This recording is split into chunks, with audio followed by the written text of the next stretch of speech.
I'm very excited now to introduce Rebecca Evans. Rebecca is a postdoctoral researcher in the Department of Psychology at the University of Liverpool. She obtained her PhD in psychology in 2004, and her thesis explored the extent and nature of digital food marketing via video game live streaming platforms and its impact on young people's eating behaviour and health. We have a very accomplished early stage researcher here with us in the room today. She's been awarded the Nutrition Society Prize and the European Association for the Study of Obesity Best Thesis Award for her research. She was selected to deliver the British Science Festival Social Science Award lecture in recognition of her research and her public engagement activities. Today, Rebecca is going to be discussing food marketing in gaming, current evidence and future research direction. Her talk will explore the rapidly evolving digital ecosystem for high-fat, salt and sugar food marketing within gaming. So this is really new. This is a really exciting area of research. And her particular focus is obviously on video game streaming platforms.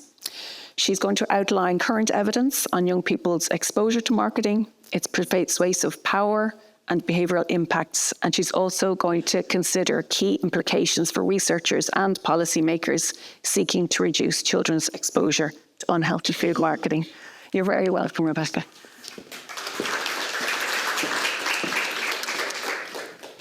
Thank you very much for the introduction, and hello everyone. Yeah, I'm very excited to be here to be talking about the current state of food marketing and gaming, evidence and future research directions. So first of all, just a little overview of what I'm going to be talking about. So I'm going to highlight how quickly the digital ecosystem, particularly within gaming media, is evolving. Specifically, I'm going to cover different types of gaming media, including video game live streaming platforms, which has been the focus of much of my research. I'm going to talk about the current evidence on exposure, power and impacts, and then also implications for researchers and policymakers. So first of all, just a little bit of background to kind of demonstrate the issue. We know that in the UK and in Ireland as well, there's high rates of obesity among both children and adults. And we know that a key environmental factor that's driving this is the pervasive marketing of HFSS food, and particularly on digital media. We can also see that food advertisers are using digital media in order to reach their audiences, and often younger audiences as well. So we can see rises in the amount that is being spent. And if we look at growth in the digital gaming advertising market specifically, we can see that's growing around 10% year on year. And importantly, we know that young people do use this gaming media. So we can see here from some stats from Ofcom that the majority play video games and also watch live streaming platforms as a hobby as well. So if I move on now, I'm going to go through a few key areas of digital gaming media and how they're evolving and how they might look in the future as well. So when you think about food marketing and gaming, this is probably the main one that comes to mind, I'd expect, which is in-game advertising. So this is when brands or products are sort of included within gaming content. So you can see here on this slide, FIFA, we've got the Stevenage FC kit, and this has got the Burger King logo on it. We can see things like quite seamless bus stop ads there, so there's one for Coca-Cola. And then also there's more kind of, driven message behind some placement. So we can see in the two at the bottom, these are actual interactive items people can pick up. So they would drink the Red Bull can, and that would give them more energy in the game, or they'd eat that pack of Doritos and it'd boost their health bar. So you can see a little bit of messaging there as well. And as Joanna mentioned, a lot of this is highly integrated, and young people aren't even recognizing it as marketing, which again drives higher impact. So we don't see a lot of research looking at in-game advertising specifically on young people, but we know that it impacts adults. So we see increased brand recall, more positive attitudes and choice as well. And then if we also look at how this might interact in the real world, there are crossovers where you might buy, say, Monster Energy here, so an item in real life, and then you'll unlock rewards within the game, or vice versa. So you can see here how it really does cross over into the real world and can drive consumption of these brands and products. And now if I move on to advert games, these are, I guess, more of an outdated form of food marketing. So this is something that was more common in the early 2000s, and it's where a brand specifically designs a little sort of mini game with the sole purpose of promoting the brand or product. So you can see in the top image there, this was an ad for game by Coke, and it was called Coke Wins, and the idea was you'd destroy the Pepsi Space Invaders in order to win. So you can see quite clear messaging there. And then the one below that is for Pringles. So again, it's just quite clearly communicating different flavour options. You can see you grabbing the cheese and onion there, and there's a lot of quite clear branding featured as well. And there's an awful lot of evidence that does indicate that when young people, children, are playing these advert games, it does lead to more positive attitudes towards these brands and also greater consumption of these foods as well. So if we look at kind of like the next evolution of the advert game, we're now seeing more and more of these brand worlds. So this is a digital environment created by a brand, usually using their experiences related to the brand, so maybe their products or their services. So as an example, you can see in the top right, this was a burrito builder made by Chipotle. So within an existing gaming platform, which is known as Roblox, which you might have heard of, you've got the capacity to sort of create your own environments, your own kind of experiences. So they've tapped into this.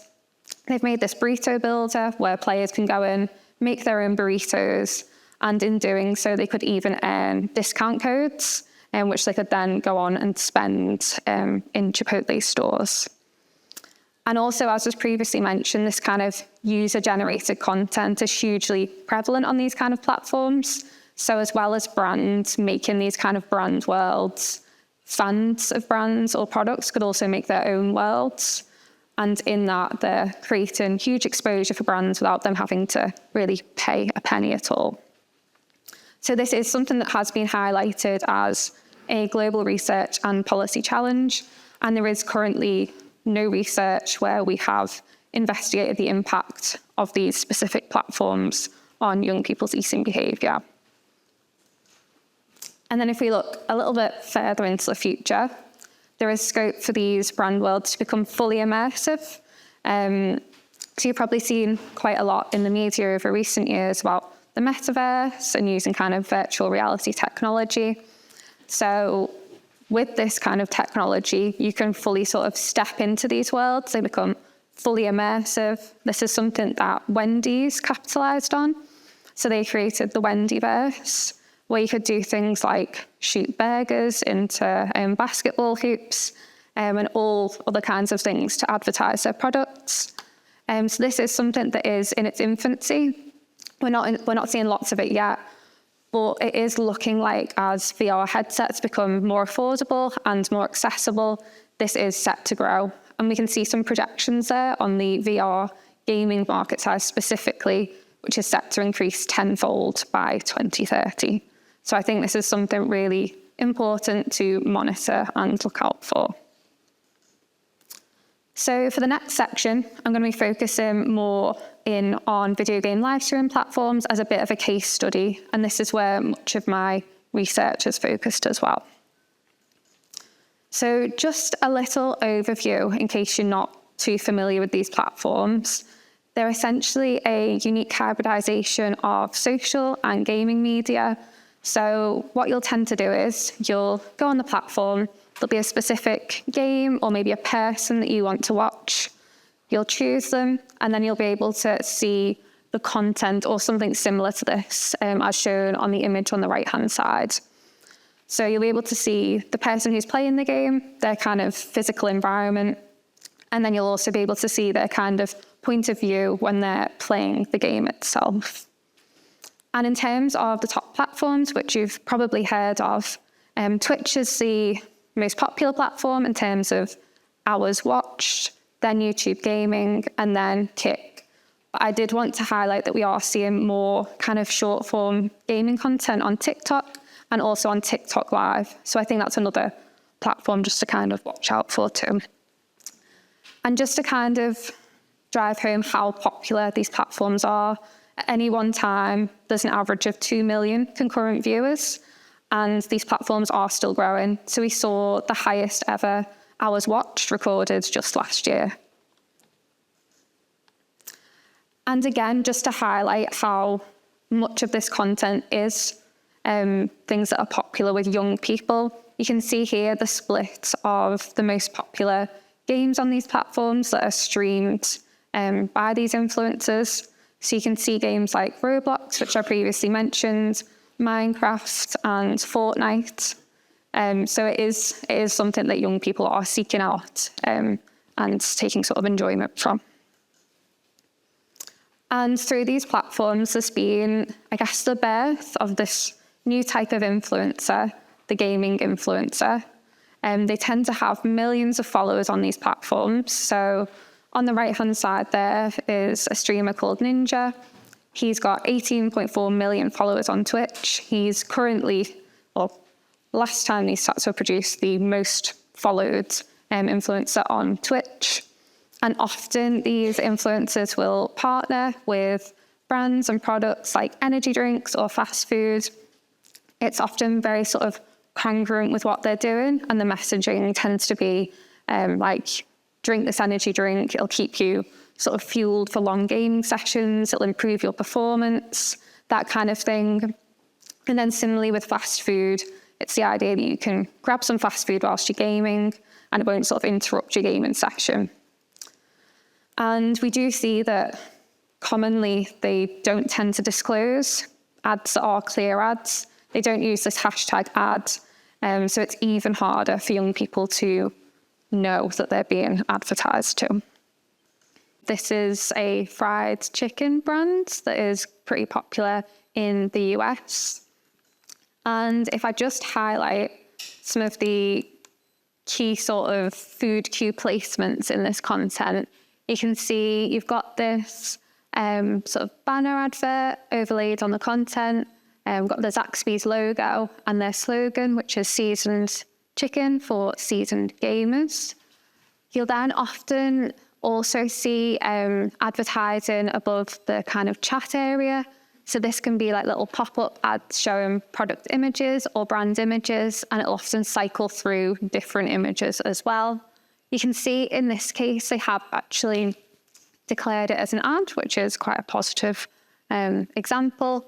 But again, there is reference to the brand in the title of the video as well.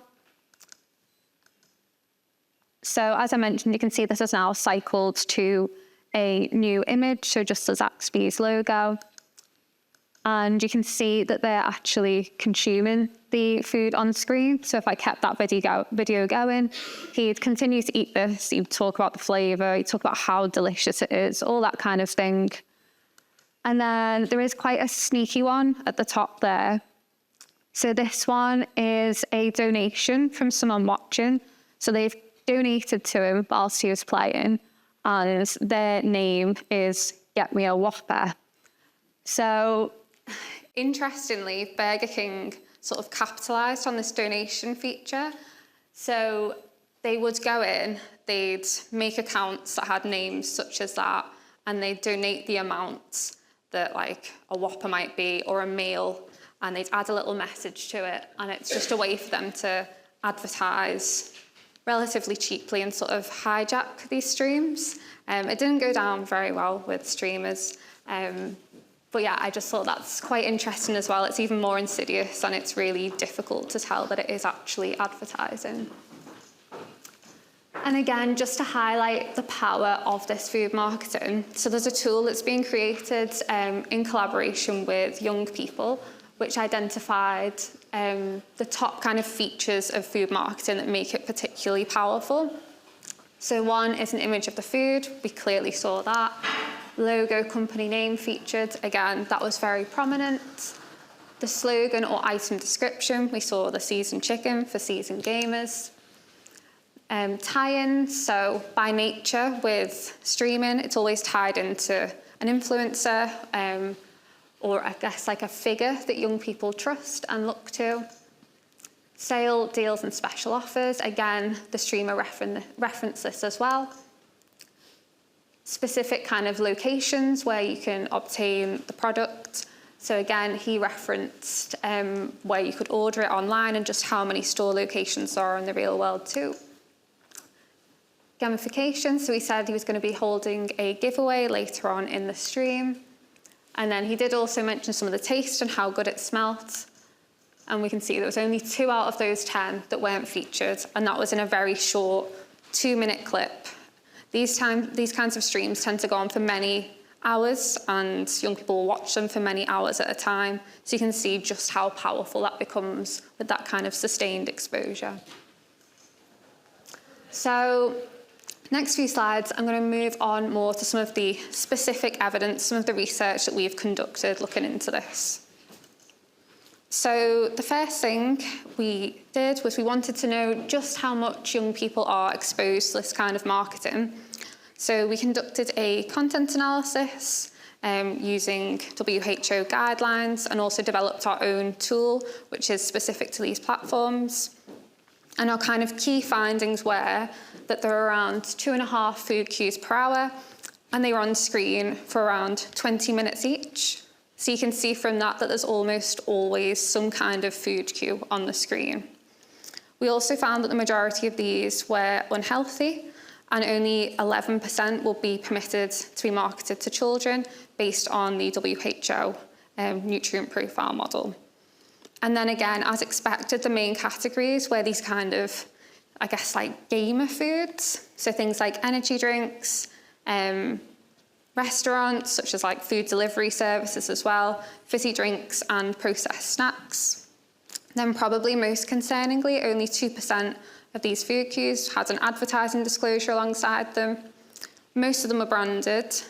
Around 39% were brand only, which of course is important for the marketing restrictions that have just come in. And we saw more of these features that appeal to young people. So the tie-ins, the logos, the offers, and the slogans. Then the next thing we did was we conducted a systematic review. So this was to kind of get a picture of the current state of the evidence in this area. So we're looking at studies that have manipulated exposure to digital game-based or influencer food marketing, with these being the kind of main 2 techniques used on these platforms. And then we looked at food-related outcomes in young people.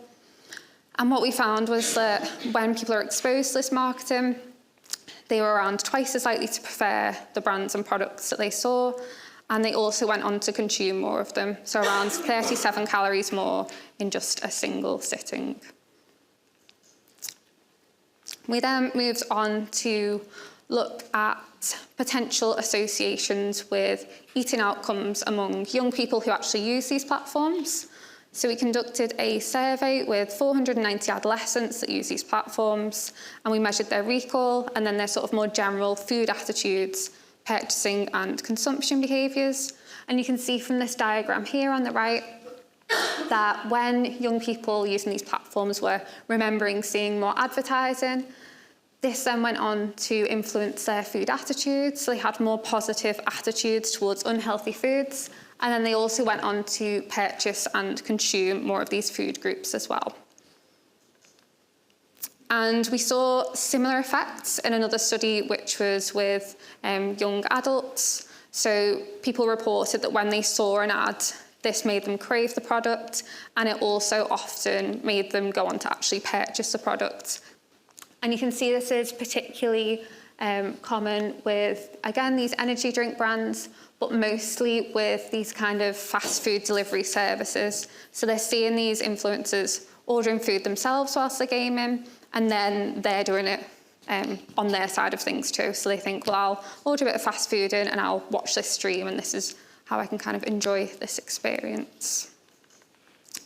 And then interestingly, we also found that some individuals were a little bit more susceptible to the effects of food advertising on these platforms.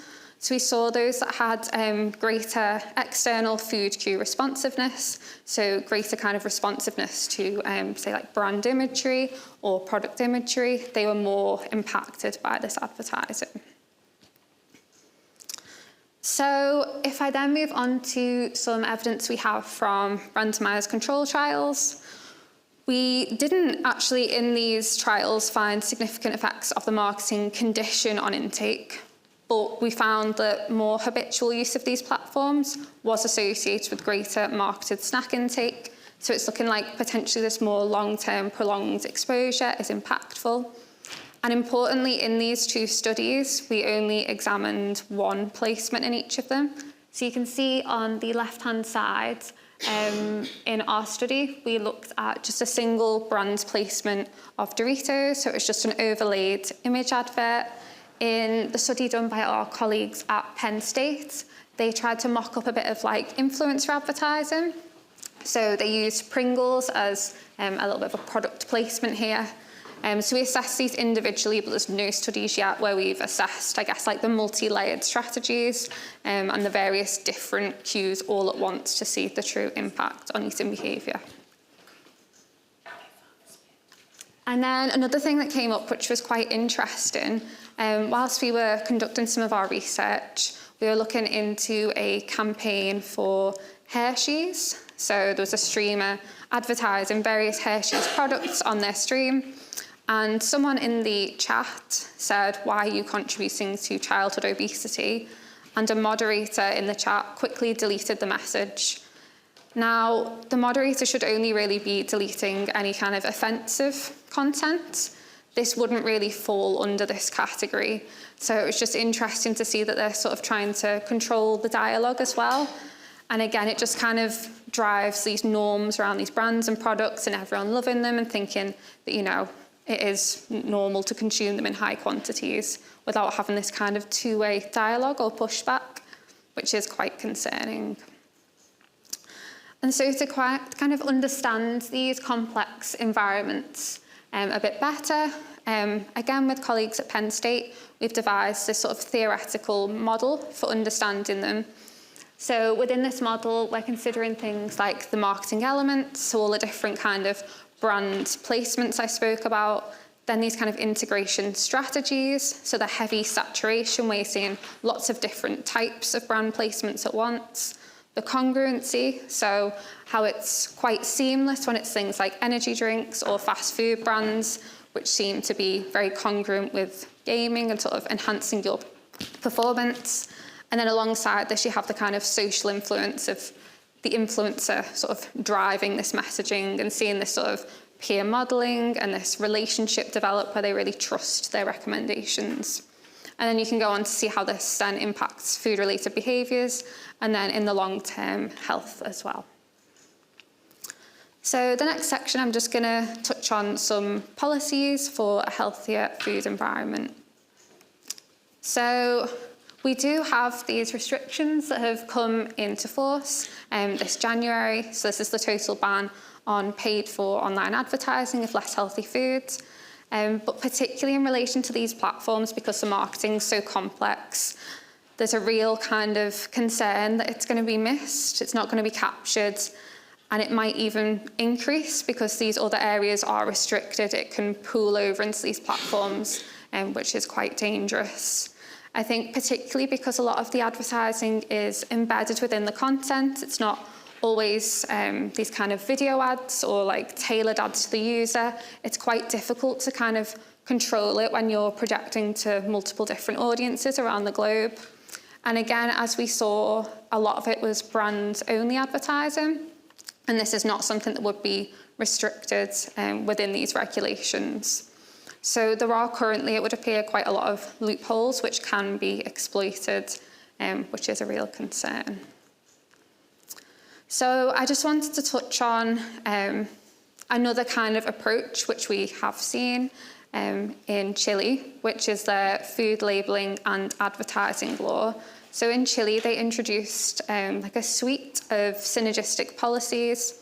So these included restrictions on advertising, but also a food labelling strategy. So they introduced these black octagon labels, which you can see on the right-hand side, and they mandated them on products that are high in saturated fat, salt, sugar, and calories. Now, we know in the UK specifically, we have the traffic light label. This is what features on our packaged products, but this is only implemented voluntarily, so brands and food manufacturers can decide whether they want to feature it or not. So there's been some discussions recently in government, like a recent consultation, where they're thinking about potentially changing this approach, so maybe making these labels mandatory or exploring other kind of labelling options. And we have recently conducted some research looking at how these options might play out. So we did a modelling study which found that making the traffic light labels mandatory would lead to an estimated around 2% reduction in obesity prevalence over the next 20 years. And then for the nutrient warning labels, it was around twice this. And then we've also done a little bit of research in the out-of-home food sector, looking at salt warning labels. We found that, again, that this did reduce ordering of high salt items as well.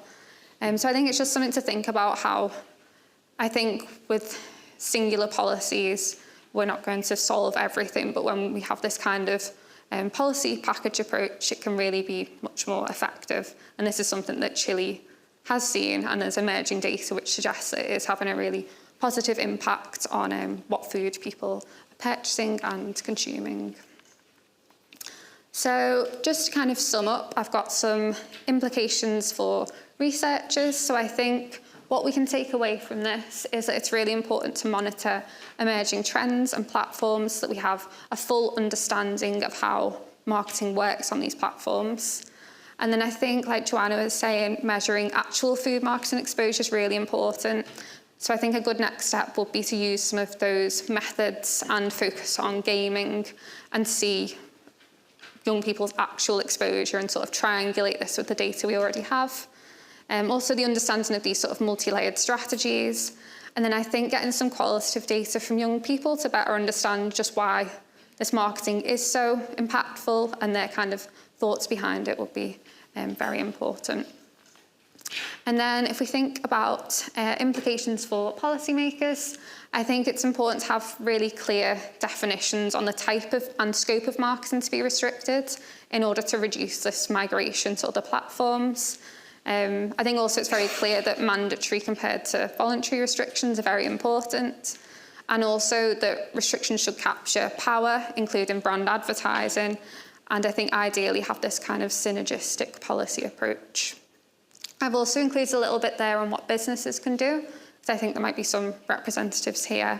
And essentially it's, I guess, acting in the spirit of these advertising regulations and making sure that you are sort of sticking to the guidance even on these platforms that maybe are a little bit more blurred, and also sort of pushing spend to healthier options where possible.